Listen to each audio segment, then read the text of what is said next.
Hello and welcome to Humans in Love podcast. My name is Zachary Stockill, and today's episode is going to be a little bit different from what you're perhaps used to. There's no guest today, it's just me. That's one thing. The second thing is I'm actually filming this, which I haven't done before. And the last thing is that I'm going to talk about something that I haven't talked about before on this podcast in any depth, really.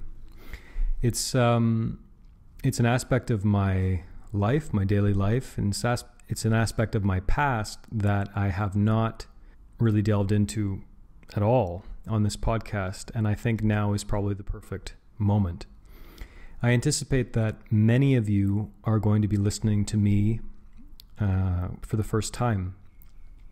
If you're not aware, this week there was an article published in the BBC about my story and about a topic, retroactive jealousy.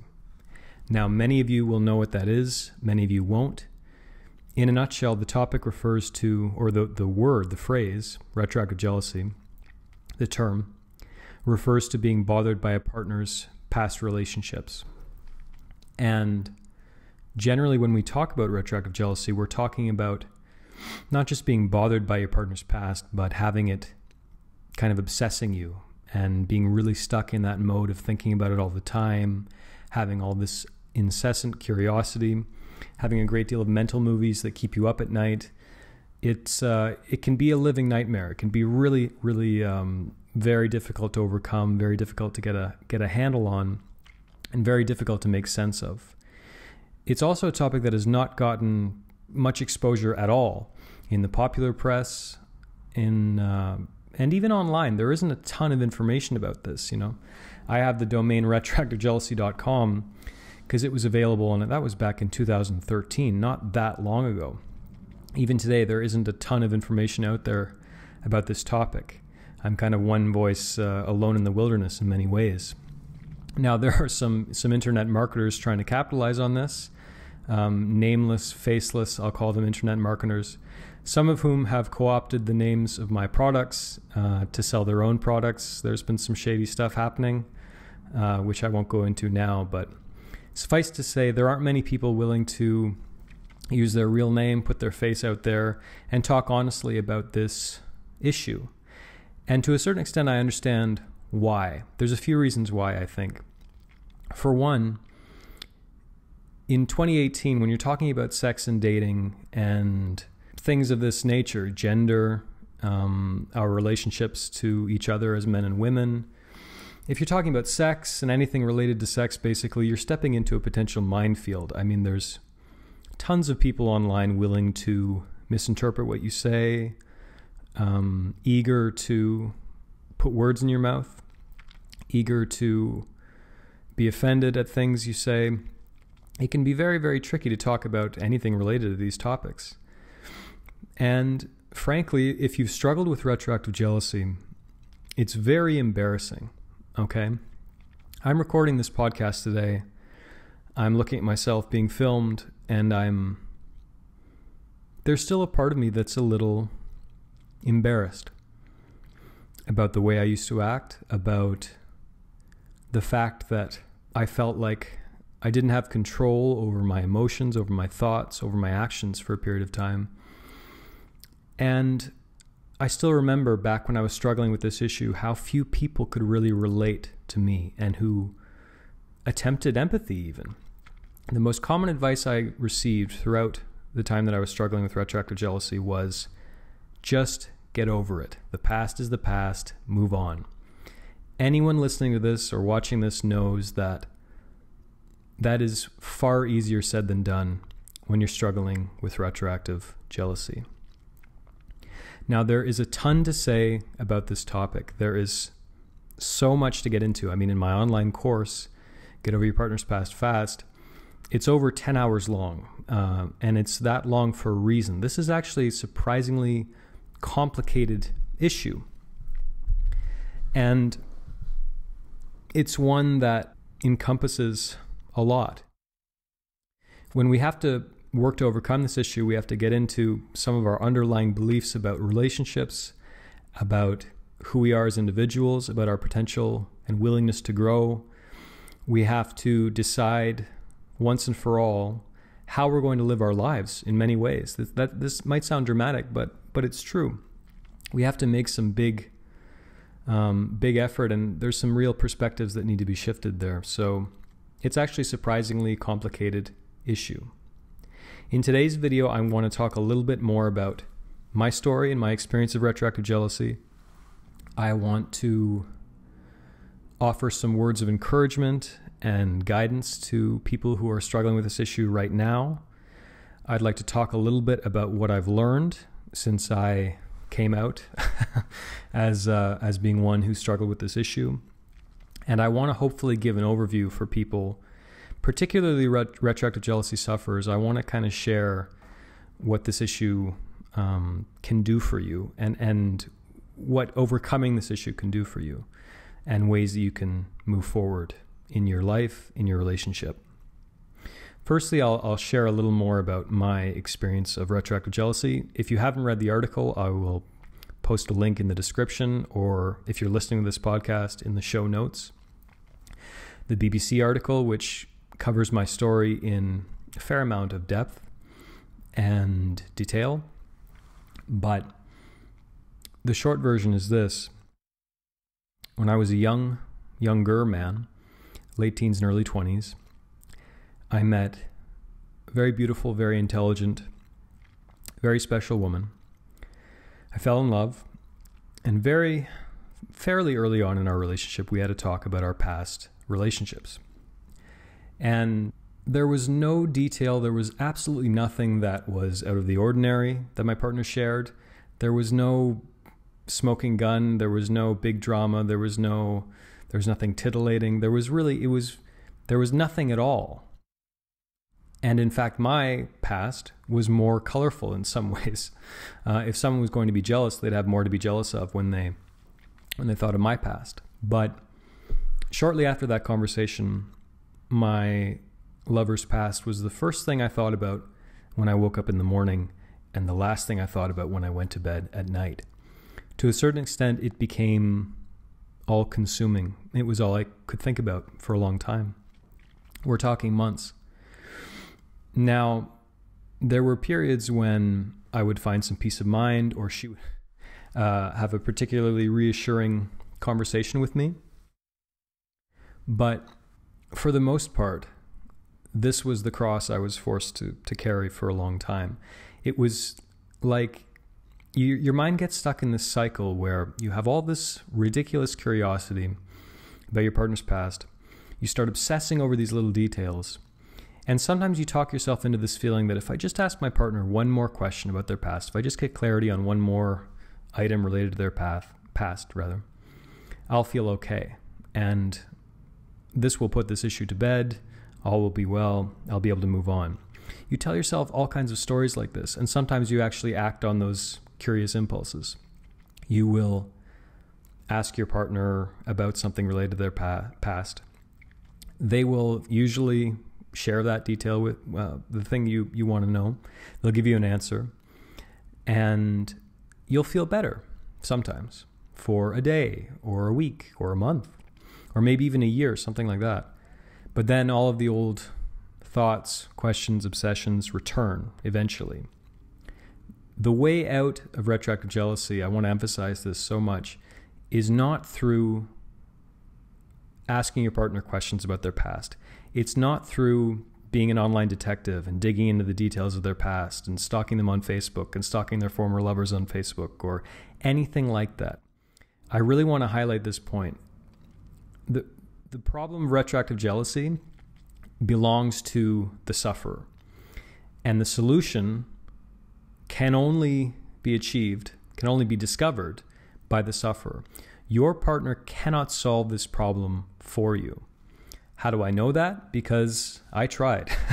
And my former partner tried as well. She tried everything in the book to ease my insecurity, to sort of ease my curiosity.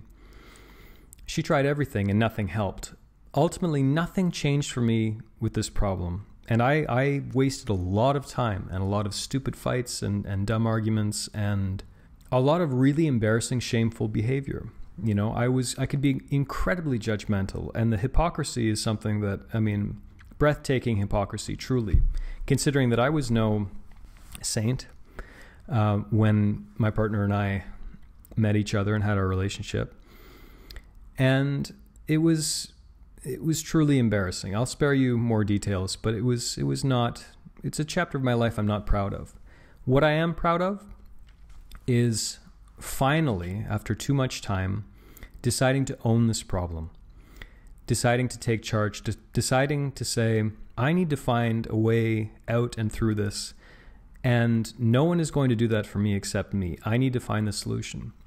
Because I would Google and I would talk to therapists and counselors, and I found very, very little that was actually going to help me. There was very little information about this at the time, especially online or otherwise. And people were not, often, they weren't even attempting to be empathetic. People were often very judgmental toward me, acting like I was choosing to act this way, acting like I was choosing to feel these feelings when, of course, I wasn't. So eventually, I decided that I needed to find my way through this. And so that's exactly what I did. It took some time. It took a lot of trial and error, but eventually I worked my way through this. How did I do that? Again, there's so much to say about this, and I want to keep this video brief. I attended some very intensive meditation retreats, which really helped. I talk about meditation and mindfulness practice a lot in my online course, Get Over Your Partner's Past Fast, and in my guidebook, Overcoming Retroactive Jealousy. Some kind of basic meditation and mindfulness habit routine really helps. This is important. Don't put it off. Virtually every single email I've received from retroactive jealousy sufferers who are making progress say that they've incorporated some kind of mindfulness routine into their daily life. Now, in case it isn't clear, you don't have to be a Buddhist to meditate. You don't have to be a Hindu to chant. You don't have to be a Hare Krishna to chant. You know, these kind of practices are available to all, and they can be very, very helpful. And you can do any kind of mindfulness meditation you want. There's a few apps that are very good. There's one that's called Headspace. There's one that's called Calm. You can do Christian meditations. You can do Muslim meditations. Some kind of basic mindfulness practice that allows your mind to rest, that allows you to disconnect from your thoughts and realize that your thoughts aren't you. Another discovery that I found through Buddhism, but it's an insight that is not unique to Buddhism or Buddhist thought. We are not our thoughts.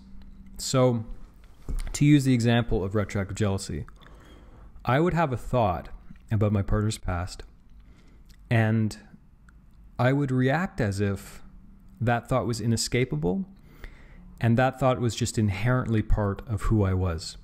I acted like a victim. I acted like there's nothing I can do about this thought. It's ruining my day. It's ruining my evening. I have to get to the bottom of it. I have to ask my partner all these silly questions. And as a result of this faulty thinking, I would often be pretty stressed out about my thoughts, and I would attach an enormous amount of meaning and significance to these thoughts. One principle that is very important in Buddhist philosophy is that we are not our thoughts. And in a nutshell, our lives get a lot better, they get a lot more peaceful when we can learn to disconnect from those thoughts, to disconnect from any thought that isn't serving us, and that is taking us away, further away from the person we're trying to become, the person we want to become. An idea that I talk about a lot in my online course and in all my materials on retroactive jealousy, an analogy I really like, is thinking of your thoughts like clouds in the sky. This analogy, this way of thinking about our thoughts helped me tremendously when I was struggling with retroactive jealousy. Just realizing this idea is not enough. I think meditation, again, can be very, very helpful, but just as a kind of gateway drug to maybe learning more about Buddhism and mindfulness practice. Picture you're on your back, laying in the grass on a sunny day, watching clouds float overhead in the sky. So you see one cloud approach, and it's kind of dark and gray and perhaps a little ominous looking. Now that cloud might rain and thunder for a bit. It might threaten to disrupt your day, but eventually that cloud is going to pass on by. Even if there's a group of clouds in the sky that are forming a thunderstorm and really meaning business, really raining down and thundering and all the rest, no cloud is permanent. And those clouds don't represent who you are. You might get a little rain on you. You might feel the change in the air pressure, and the cloud has the potential to impact you in some way. But that cloud doesn't represent who you are, and that cloud eventually, sooner or later, is going to float on by. And you have the power to walk away from that cloud. You can go indoors. You can drive your bike somewhere else. You can do whatever. You have the power to disconnect from that thought in a very real way. And you can do the same with your thoughts. This takes practice. It doesn't happen immediately. It's not like you're just going to watch this video and, a thought will never bother you again. And thoughts, of course, still bother me today all the time. Every day there's something that comes up that gets under my skin to a certain extent. But the fact is, we are bigger than our thoughts. We are more powerful than our thoughts. We have the ability to change our thoughts, and we have the ability to disconnect from our thoughts. Our thoughts don't represent who we are, and any power, any meaning, any significance that thought has is power, meaning, and significance that we are ascribing to that thought. On its own, that thought is just a thought.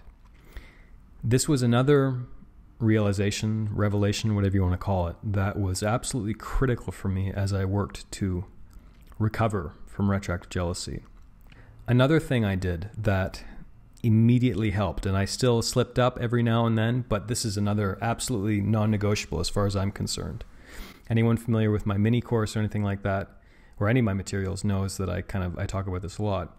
Stop talking to your partner about their past. Stop asking questions. Stop grilling them. Stop trying to get to the bottom of things that you can never really get to the bottom of. Let that go. If you found my work, if the Google gods have smiled on you and brought you to me, if you found the phrase retroactive jealousy, which most retroactive jealousy sufferers don't even know this term, so they have a problem finding this kind of information. If you're watching this video right now or listening to this podcast and you're struggling with retroactive jealousy, chances are good you know a lot about your partner's past. Chances are good that you know way more about your partner's past than the average person in a relationship. Chances are good, I think, that you have the answers to the most important questions, the things that really matter, the things that are going to determine whether or not you're going to stay with your partner. Because if you found something in your partner's past or something has come up that to your mind says that you're not a good match for each other, hopefully you've ended the relationship. Hopefully, you've let your partner go, and hopefully you're moving on. Otherwise, you probably wouldn't be watching this. So the point is, you don't need any more mundane details. You don't need any more unnecessary information to sort of throw into your head and let your mind run wild with this new information. You don't need that. Chances are very good you've done enough of that already. And the way that, generally speaking, the way retroactive jealousy works is you grasp onto one tiny little detail, and then you paint this enormously elaborate portrait around it. You fill in the gaps with all of your made-up information and theories about what may have happened in your partner's past. You paint this, I call them mental movies. You paint a very, very elaborate mental movie concerning your partner's past. And chances are you've done a lot of that already, and you don't need to do more. So another step I would recommend, especially if you're in the very early stages of struggling with retroactive jealousy, stop asking your partner questions about their past. Stop digging. You've dug enough. It's all good. You don't need any more information as far as that goes. On a related note, stop all of the unnecessary research. What do I mean by that? If you're struggling with retroactive jealousy and you have an internet connection, you have a problem in some ways. Because there's an endless amount of information out there about men and women, about dating, And often there's an endless amount of information about your partner's past. Now, hopefully by this point, as we've covered, you have the answers to the main questions about your partner's past and whether or not you even want to pursue a future with them. If you don't have that information, you can go to my blog, you can dig into my materials. A lot of my work is aimed at helping you make that decision for yourself and helping you come to the conclusions you need to come to feel somewhat peaceful about your compatibility with your partner. That's a separate issue. Hopefully you have that information. But all of the old social media posts that are out there and everything that could be misinterpreted by you in terms of how it relates to your partner's past, that's a real problem. What is also a problem is you have every Tom, Dick, and Harry and anyone with an internet connection has a voice, and that's a brilliant thing. In a lot of ways, that's a really beautiful thing, but it can also be a dangerous thing because you can have a lot of information coming in that is not serving you, and that can be really destructive and really detrimental to you as you work through this. Sometimes as well, you'll have very clear feelings about something, you'll have real clarity about something, and then you encounter some random post in a Reddit forum or a Reddit thread or whatever, and all of a sudden you're back to square one. It can really mess you up. It can really sort of do your head in. And again, if you're the typical retroactive jealousy sufferer, it's interesting because I'm in a really weird, unique position in a lot of ways because I have received thousands and thousands and thousands and thousands of email from men and women from every country in the world on this issue. I don't think anyone else has, for better or worse, has had this amount of exposure to retroactive jealousy sufferers. And there's some interesting patterns.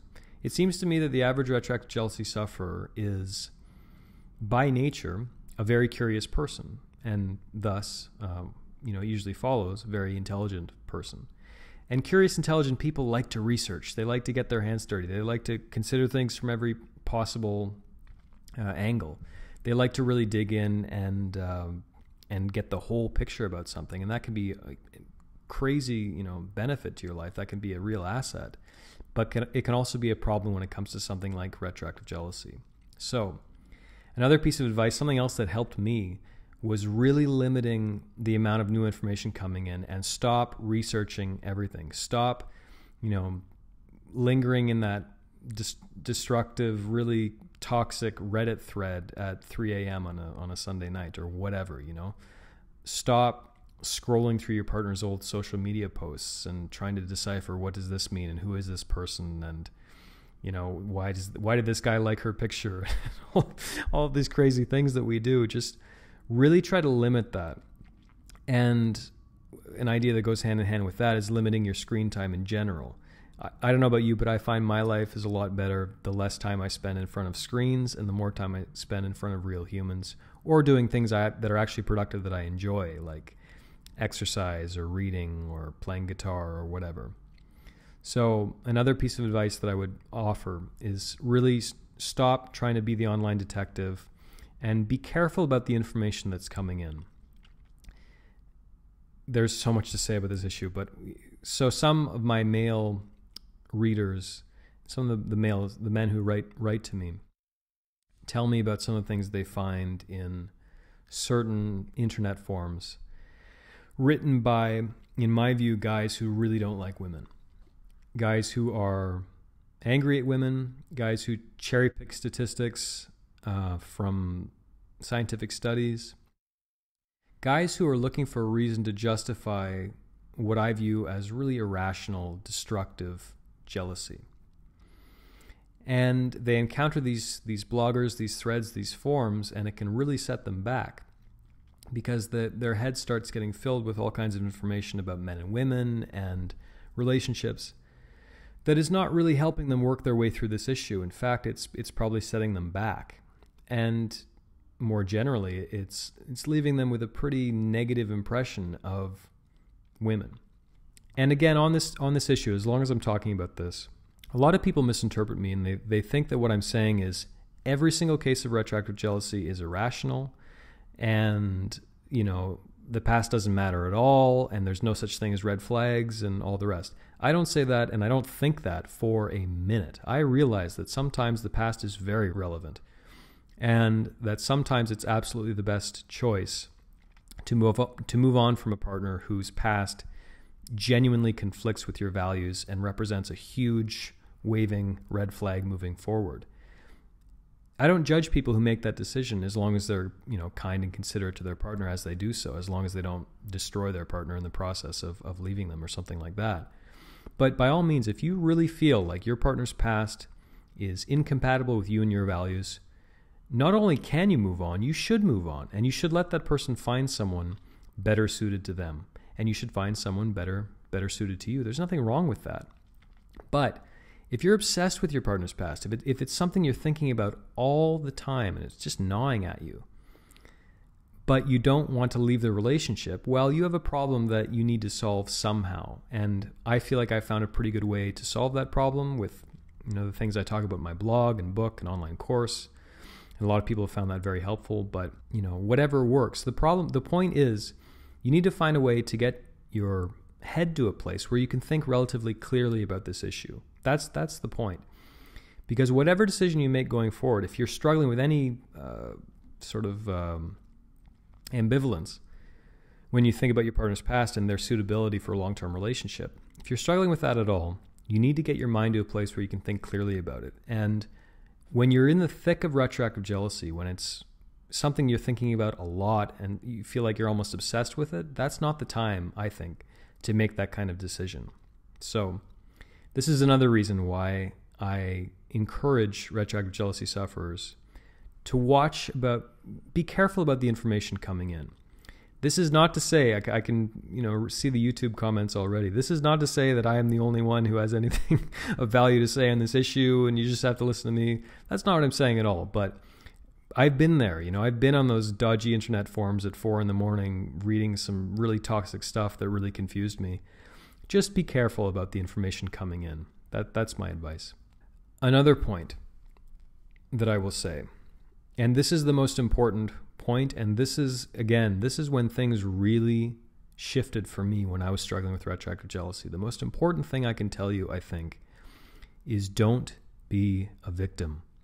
Don't assume that what you're struggling with is something you're going to have to carry around with you for the rest of your life, because it isn't.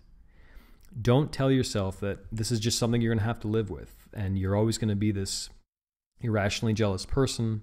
Retroactive jealousy is something that you're just going to have to deal with for the rest of your life. This is not true.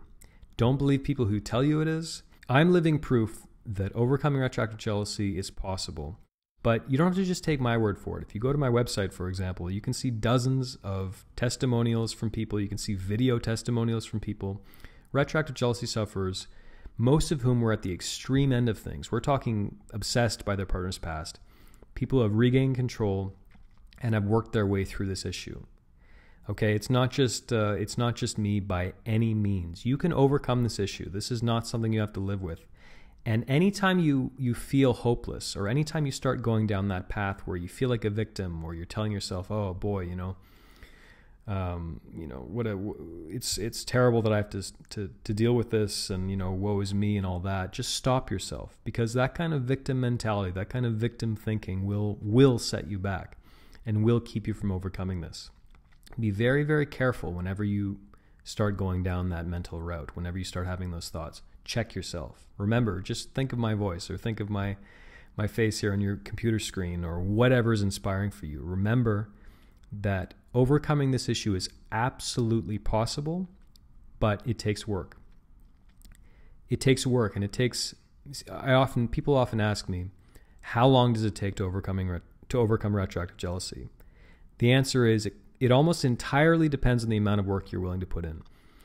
There are other factors in that. Obviously, there's your particular life circumstances, there's your upbringing, there's all the social and cultural programming that maybe is around you. But fundamentally, I think it comes down to how much work you're willing to put in. And if you are willing to put in the work, you will overcome this issue, okay? And be very careful every time you have thoughts that contradict that thought, because you absolutely have the power to overcome retroactive jealousy. Thank you very much for listening / watching this today. I hope this wasn't too long. I tried to keep it as brief as I could, but suffice to say, there's a lot to say about this issue, and I have a lot more to say. If you're struggling with retroactive jealousy, and you're wanting to take some first steps, the first thing I'd recommend is I created a free mini course on this very topic. It's for people who are struggling with retroactive jealousy, who want to start working towards overcoming it right now, today. There's 4 videos. You'll get the videos over the course of a week, and many hundreds of people so far, almost thousands now, almost 1,000, have found it very, very helpful. So click the link in the description or go to retroactivejealousy.com. You'll see sign-up forms everywhere. And enter your email address, and I'll send you this free mini course. I think you'll find it helpful. It's free. There's no catch. You can unsubscribe anytime, and give it a shot, because, again, I'm trying to be brief here, but the benefits to overcoming this issue, I cannot stress this enough. So it's kind of a funny thing working on an issue that's kind of narrow like this. Now, I do other things. I have other projects and all the rest, but retroactive jealousy is a big part of my life, even today, all these years later. And someone might ask, like, why are you focusing on this relatively narrow topic? Because the return on your investment in terms of overcoming this issue is difficult to overstate. Because retroactive jealousy, to my mind, is about some very, very deep-seated issues, and it really holds you back. It holds you back from loving people fully. It holds you back in almost every area of your life. Like it's almost like I compare it to driving a car with one foot tapping the brake, one foot on the brake at all times. It's like you're never quite willing to open up and really experience things and just enjoy life, because you have this slight anxiety in the back of your head. And you're worried perhaps about retroactive jealousy returning if you've been having a period where it's relatively peaceful. You're never quite free. You're never quite free to really enjoy and love and live your life. So, in terms of before and after overcoming this issue, I cannot stress how different I am today from back when I struggled with retroactive jealousy. I'm more loving. I'm more present. I'm more fun, I think, to be around. I laugh a lot more. And my relationships are so much better today since I learned to work through this issue. I really can't stress that enough. I wouldn't be able to have had many of the experiences in my life that I've had if I was still struggling with retroactive jealousy. And another way, another thing I compare it to is it's almost like just taking a massive exhale. It's like, I can settle into the bliss of being alive. I can settle into just enjoying my life and embracing all the messiness of life without this burden, without carrying this around with me all the time. So, there really is no comparison before and after retroactive jealousy. I promise you it's worth it to put in the work to overcome this. And whatever path you choose, I wish you luck, I wish you strength. And the only thing I'd say is make sure you stay committed, because you will experience bumps in the road. I didn't even talk about that yet, but you will absolutely experience bumps in the road on your way to overcoming retroactive jealousy. It's not a question of if they will come, it's a question of when. The point is you need to remember all the progress you've made. You need to stay committed. You have to keep your eyes on the prize. You have to remember that you are working toward becoming a more peaceful human being. Perhaps you're working to save your relationship. Remember what you're doing this for. Remember what it's all about. And remember people like me and an army of former sufferers around the world who have conquered this issue, have got this beat. Now, again, there's still bumps in the road. I still have the odd moments when those old patterns, those old pangs in the chest threaten to reemerge. The difference now is I know what I'm dealing with and I know how to work through them. That wasn't true for me for years, but finally I have these tools, I have these practices, I have these perspectives that allow me to work through those issues. So if you put in the work, you can absolutely overcome retroactive jealousy, power through those bumps in the road, stay committed, put in the work, and you can get this beat, I promise you. One more time, for more information about me and my work, you can go to retroactivejealousy.com or click the link in the description /show notes, and you can sign up for my free mini course on getting started overcoming retroactive jealousy. Thanks so much for listening today. I'll talk to you again very soon.